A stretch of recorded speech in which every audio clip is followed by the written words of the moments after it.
नमस्कार, मैं शिक्षा मिश्रा मध्य प्रदेश के सुप्रभात न्यूज में आपका स्वागत करती हूँ। दोस्तों, मध्य प्रदेश की तमाम फटाफट खबरों को जानने के लिए हमारे चैनल को सब्सक्राइब जरूर करें। साथ ही कमेंट सेक्शन में जरूर बताएं कि आप मध्य प्रदेश के किस जिले से हमारे न्यूज को देख रहे हैं। तो चलिए शुरू करते हैं खबरों को, जानते हैं आज के मुख्य समाचार।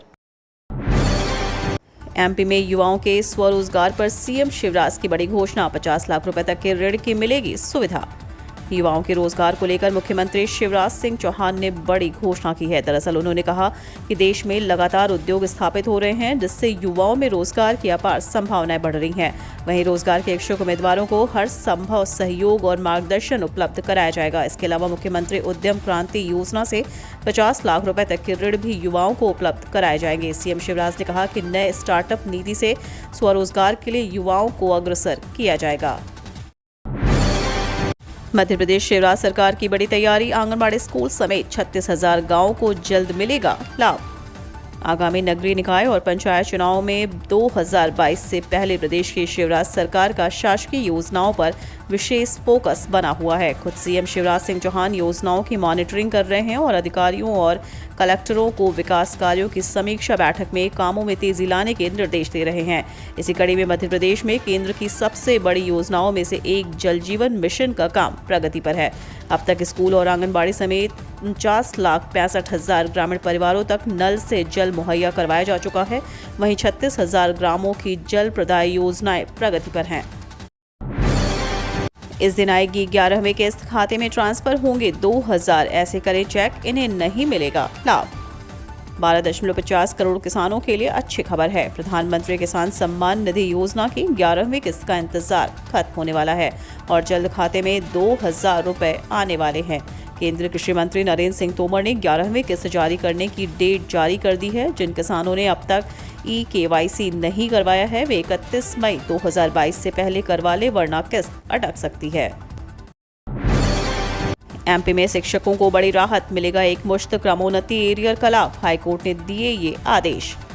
मध्य प्रदेश हाईकोर्ट ने शिक्षकों के हित में बड़ा फैसला किया है। इसके तहत हाईकोर्ट ने शिक्षकों को एक मुश्त क्रमोन्नति प्रदान करने का आदेश दिया है। हाईकोर्ट ने कहा कि शिक्षकों द्वारा प्रस्तुत विधिवत अभ्यावेदन, जिसमें उन्होंने प्रथम, द्वितीय एवं तृतीय क्रमोन्नति की मांग की है, एरियर सहित प्रदान किया जाए। 50 नगरीय निकायों को बड़ी राहत, पहले किस्त की राशि जारी, ऐसे मिलेगा लाभ। आगामी नगरीय निकायों से पहले शिवराज सरकार की बड़ी तैयारी है। शिवराज सरकार ने 50 नगरीय निकायों को फायर ब्रिगेड क्रय करने की राशि जारी कर दी है। प्रत्येक नगरीय निकाय को राज्यांश की पहली किश्त 9,37,500 रुपए जारी की गई है। गर्मी के मौसम में बढ़ती हुई अग्नि दुर्घटनाओं की रोकथाम के लिए नगरीय विकास एवं आवास विभाग द्वारा 50 नगरीय निकायों को फायर ब्रिगेड क्रय करने के लिए कुल 4,82,25,000 रुपए की पहले किश्त जारी की गई है। निकाय को एक नग फायर ब्रिगेड खरीदने के लिए लागत राशि 25 लाख में से राज्यांश की राशि 18.75 लाख दी जाती है। पेंशनर्स के लिए पेंशन योजना पर नई अपडेट, मिलेगा गारंटीड पेंशन, 60,000 रुपए तक होगा फायदा।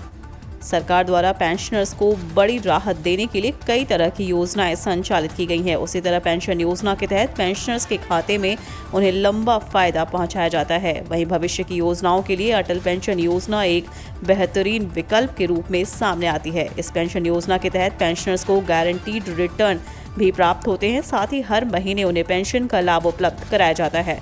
नेशनल पेंशन सिस्टम ट्रस्ट की वार्षिक रिपोर्ट के अनुसार वित्तीय वर्ष 2020-21 के अंत तक 4.2 करोड़ NPS ग्राहकों में से 28 लाख से अधिक पेंशनर्स ने इस योजना को चुना था। इस सरकार द्वारा गारंटीकृत योजना के साथ आप 5,000 रुपए तक की मासिक पेंशन या किसी व्यक्ति के लिए 60,000 रुपए की वार्षिक पेंशन को प्राप्त कर सकते हैं। आखिर क्यों मुख्यमंत्री शिवराज भोपाल की सड़कों पर निकलेंगे ठेला लेकर? अब मध्य प्रदेश के मुख्यमंत्री शिवराज सिंह चौहान ठेला लेकर राजधानी भोपाल की सड़कों पर नजर आएंगे। यह सुनकर आप भी चौंक गए होंगे। दरअसल मुख्यमंत्री ने यह फैसला गरीब बच्चों के लिए किया है।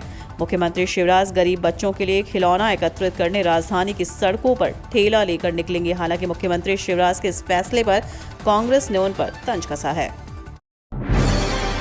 एमपी पंचायत चुनाव पर बड़ी अपडेट, राज्य निर्वाचन आयोग के बड़े निर्देश, बदला प्लान, इस तरह होंगे मतदान। मध्य प्रदेश पंचायत चुनाव को लेकर बड़ी अपडेट सामने आ रही है। दरअसल बीते दिन हुई बैठक में जहां मध्य प्रदेश में पहले पंचायत चुनाव के बाद नगर निकाय चुनाव कराने के संकेत मिले, वहीं आयुक्त बसंत प्रताप सिंह ने प्रमुख सचिव राजस्व मनीष रस्तोगी व्यवस्था के संबंध में चर्चा की है। इसी दौरान आयुक्त बसंत प्रताप सिंह ने कहा कि पंचायत आम निर्वाचन के लिए सफेद, नीला, पीला और गुलाबी रंग की व्यवस्था समय पर की जाए। एमपी में निकाय और टास्क फोर्स का गठन, सीएम शिवराज होंगे अध्यक्ष, वरिष्ठ अधिकारी सदस्य नियुक्त। मध्य प्रदेश में प्राकृतिक कृषि को बढ़ावा देने के लिए नए टास्क फोर्स का गठन किया गया। दरअसल टास्क फोर्स में सीएम शिवराज अध्यक्ष होंगे। इसके अलावा कई वरिष्ठ अधिकारियों को सदस्यों में शामिल किया गया। साथ ही अधिकारी कर्मचारियों को भी सदस्य के रूप में शामिल किया गया। राज्य शासन ने मध्य प्रदेश प्राकृतिक कृषि विकास बोर्ड में शीर्ष निकाय तथा टास्क फोर्स का गठन किया, जो राज्य में प्राकृतिक कृषि के प्रसार को बढ़ाने और सतत मार्गदर्शन के माध्यम से किसानों को प्रोत्साहन एवं सहयोग प्रदान करेगा। मध्य प्रदेश प्राकृतिक कृषि विकास बोर्ड के शीर्ष निकाय में मुख्यमंत्री शिवराज सिंह चौहान अध्यक्ष हैं। आमजन, व्यापारी और छात्र सहित स्व सहायता समूह महिलाओं की आय पर सीएम शिवराज के बड़े ऐलान, अधिकारियों को मिले निर्देश। मध्य प्रदेश के मुख्यमंत्री शिवराज सिंह चौहान द्वारा अधिकारी और कर्मचारियों को बड़े निर्देश दिए गए। दरअसल पेयजल समस्या पर शीघ्र कार्रवाई करने के निर्देश देने के साथ सीएम ने कहा कि हैंडपंप की समस्याओं के समाधान के लिए कॉल सेंटर स्थापित किया जाए। इसके अलावा आईआईटी और नीट परीक्षा की कोचिंग के लिए सीधी जिले में विशेष व्यवस्था की गई है, जिसका छात्रों को लाभ मिलेगा। दिग्विजय सिंह बोले, भाजपा ओबीसी के आरक्षण को खत्म करना चाहती है।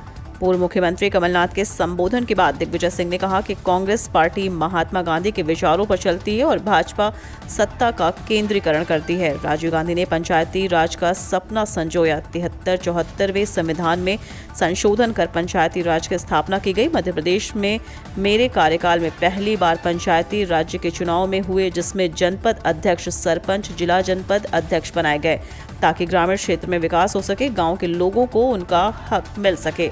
उन्होंने कहा कि चुनाव नियत, नीति और मानसिकता पर निर्भर करता है। भाजपा आज पंचायत के चुनाव नहीं होने देना चाहते हैं, ओबीसी आरक्षण को खत्म कर देना चाहती है। आने वाले समय में अजा और अजजा वर्ग के आरक्षण को भी खत्म कर देने की उनकी योजना है। जब जब सत्ता में भाजपा आती है, भ्रष्टाचार बढ़ जाता है और लोगों का ध्यान बांटने के लिए हिंदू मुसलमान करने लगते हैं। बीजेपी धर्म की आड़ लेकर लोगों को हो रही समस्याओं से ध्यान हटाने का काम कर रही है। झूठ बोलने, गुमराह करने में भाजपा से बड़ा कोई पहलवान नहीं है। एमपी में मंडरा रहा बड़ा खतरा, आतंकी संगठनों ने हाथ मिलाया, प्रदेश को दहलाने की साजिश।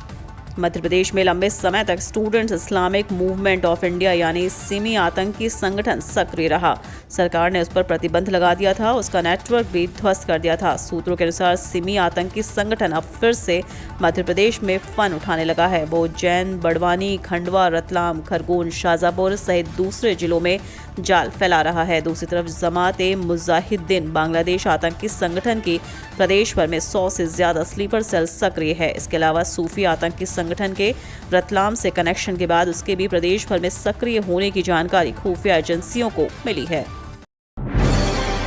प्रदेश के भीतर सार्वजनिक वाहनों में जुलाई से व्हीकल लोकेशन ट्रैकिंग सिस्टम अनिवार्य। प्रदेश में 1 जुलाई 2022 तक अप्रैल 2019 के बाद के सार्वजनिक वाहनों में BLTD vehicle location tracking device लगाया जाना अनिवार्य किया गया है। इसके पूर्व के वाहनों में 1 अगस्त 2022 तक यह सिस्टम लगवा सकेंगे। परिवहन एवं राजस्व मंत्री गोविंद सिंह राजपूत ने यह बात कही। परिवहन मंत्री राजपूत ने बताया कि BSNL द्वारा RTO कार्यालय भोपाल में vehicle location tracking control and command centre की स्थापना 30 जून तक पूरी कर ली जाएगी। प्रदेश में 55 नए पॉजिटिव, ग्वालियर में 24 घंटे में सबसे ज्यादा मरीज आए, एक्टिव केस 260 हुए। मध्य प्रदेश में कोरोना के मामले लगातार सामने आ रहे हैं। बीते दिन प्रदेश में 8074 जांच में 55 नए पॉजिटिव मिले हैं। इनमें सबसे ज्यादा 13 संक्रमित ग्वालियर के हैं। प्रदेश के अलग अलग अस्पताल में 16 मरीज भर्ती हैं। इनमें से 3 ऑक्सीजन सपोर्ट पर हैं। प्रदेश में अब तक 10,42,124 लोग कोरोना संक्रमित हो चुके हैं। इनमें से 10,31,129 ठीक हो चुके हैं। कोरोना के कारण अब तक 10,735 की मौत हो चुकी है। बीते दिन 31 मरीज ठीक हुए हैं। अभी 260 एक्टिव केस हैं। 2 दिन बाद मौसम फिर लेगा करवट, प्री मानसून की बारिश से गिरेगा पारा। मध्य प्रदेश में तापमान में बढ़त बरकरार रही। छतरपुर के नौगांव में सबसे अधिक 46 डिग्री सेल्सियस तापमान रिकॉर्ड किया गया है। हालांकि 2 दिन के बाद मौसम फिर करवट लेगा और तापमान में गिरावट होने की संभावना है। गर्मी से राहत मिलेगी। जानकारी की माने तो प्रदेश में 23 मई के बाद प्री मानसून गतिविधियां शुरू होने के संकेत मिल रहे हैं। मौसम केंद्र की रिपोर्ट कहती है कि पिछले 24 घंटे के दौरान प्रदेश के सभी संभागों में मौसम शुष्क रहा। खजुराहो, नौगांव, ग्वालियर, दतिया में लू का प्रभाव रहा। अगले 24 घंटे के लिए मौसम विभाग का पूर्वानुमान कहता है कि रीवा संभाग तथा दतिया, गुना, भिंड, ग्वालियर, दमोह, छतरपुर जिलों में लू चलने की संभावना है। वहीं मौसम विभाग का दृष्टिकोण बता रहा है कि 23 और 24 मई को अधिकतम तापमान में 2 से 4 डिग्री गिरावट की संभावना है।